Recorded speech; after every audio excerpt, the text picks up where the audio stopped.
You know that feeling when you just feel trapped? Trapped by your own thoughts. It's like you're strapped into this roller coaster of stress and anxiety, and you just can't find the emergency brake. It's a feeling we all know, right? Well, what if I told you there's a way out? Today, we're going to dig into a really profound perspective that all starts with one simple but massive question. Who is the real you? So let's start digging.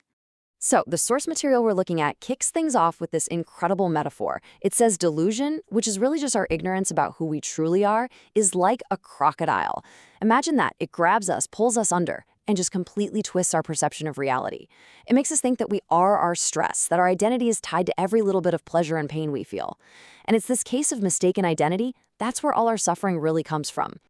All right, so let's start by getting a closer look at this so-called crocodile of delusion.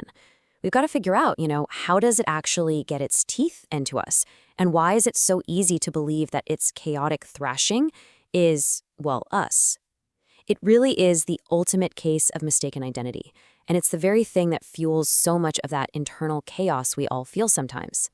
Okay, so that brings us to the big question, the real heart of what we're exploring here. If we're not just our thoughts and our feelings, which are always changing, then who on earth are we? The clue, as we're about to see, is in finding the one thing about you that never, ever changes. No, seriously, just pause and think about this for a second. Your body right now is totally different from the one you had as a kid, right? And your opinions, what you like, who your friends are, all of it has changed. But there's been this constant sense of I that's watched the whole show. Who is that I? What is that? Here's a way to picture it. The I that's listening to this right now, it's the exact same I that was there when you were a tiny baby. It's the same one that says, I was a kid, I am an adult, and I will be older. That sense of I-ness is the constant thread running through your entire life. That's the clue we've been looking for. And check this out. This makes the point even clearer. Every single day, we go through three completely different states of being. You've got the waker, who's stuck in traffic, drinking coffee, dealing with headaches. Then there's the dreamer, who can fly or talk to crocodiles no problem. And then the sleeper, where there are no emails, no bosses, just nothingness. But here's the kicker. The same I is the one who reports on all three. How is that possible? It can only be possible if that I is something separate from all of those states. So what is this constant silent witness? Well, the answer is consciousness. You aren't the waker or the dreamer or the sleeper. You are the awareness behind all of them. And this leads to a fantastic analogy. You're not the light bulb, the one that flickers and sometimes burns out. You are the electricity, the power source that makes the light possible in the first place. And this difference is absolutely key. Your mind, that's the light bulb. It's on when you're awake, it does weird flickering things when you're dreaming, and it's pretty much off when you're in a deep sleep. It's constantly changing, and that's where all the stress and drama happens. But consciousness, that's the electricity. It's always there, always on, totally unchanging. It's the silent power that lets the mind do its thing. In the source material, there's a really cool term for this, Sat Chit. Let's just break that down real quick.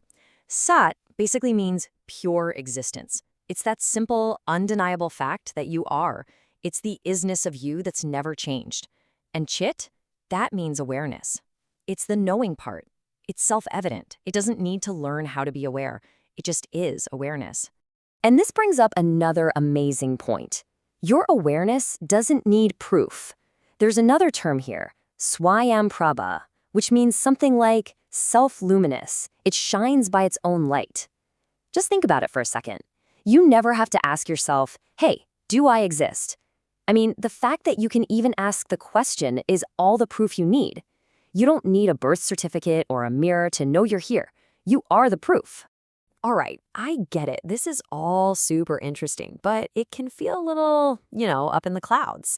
So how do we bring this down to earth? How do we actually do this? How do we stop getting swept away by our thoughts and learn to just be the one who watches them? So here's another great metaphor to help with this. Think of your awareness as the empty space in a room. Now your thoughts, your emotions, all those physical sensations, they're like the furniture. You can move the furniture around, you can get new furniture, you can throw the old stuff out, but the space itself, it doesn't change. It's always there. You're not the furniture, you're the space. And here's a super simple way to put this into practice. First step, just notice that you're here. Feel your body, your posture, what's going on inside. Step 2, just watch the traffic in your head. The thoughts, the feelings, imagine them like cars driving down a busy street. Your job isn't to jump in front of them or chase after them. It's just to watch them go by. And whenever you find yourself running down the street, no big deal. Just gently bring your attention back to the feeling of your own breath. That's your anchor. So we've talked about what this whole consciousness thing is, and even how to start observing it. But that leaves a pretty big question hanging in the air, right?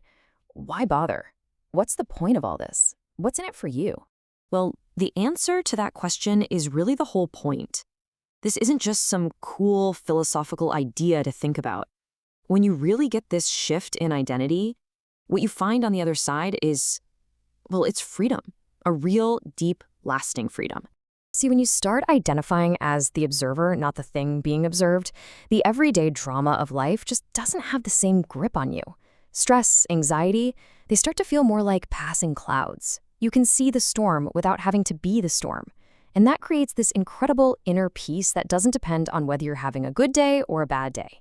And what's really amazing is that you start to feel this deep compassion for other people because you realize that same quiet awareness is looking out through their eyes too. And this is where it gets really wild. Think back to that room metaphor. The space in your room and the space in the room next door, they aren't actually separate spaces, are they? They're all part of the one single space that fills the whole building. Well, the idea here is that consciousness is the same way. The consciousness that you call me and the one that I call me, they're not separate. They're part of one single shared reality. So to wrap it all up, the big shift is this. You stop thinking of yourself as a person who has consciousness, and you start realizing that you are consciousness.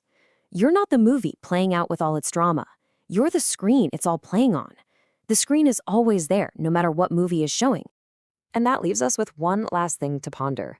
If you really are this silent, unchanging observer, what are you observing right now? What thoughts are passing by? What feelings are in the room with you? Because the practice isn't something you do later. It starts right now.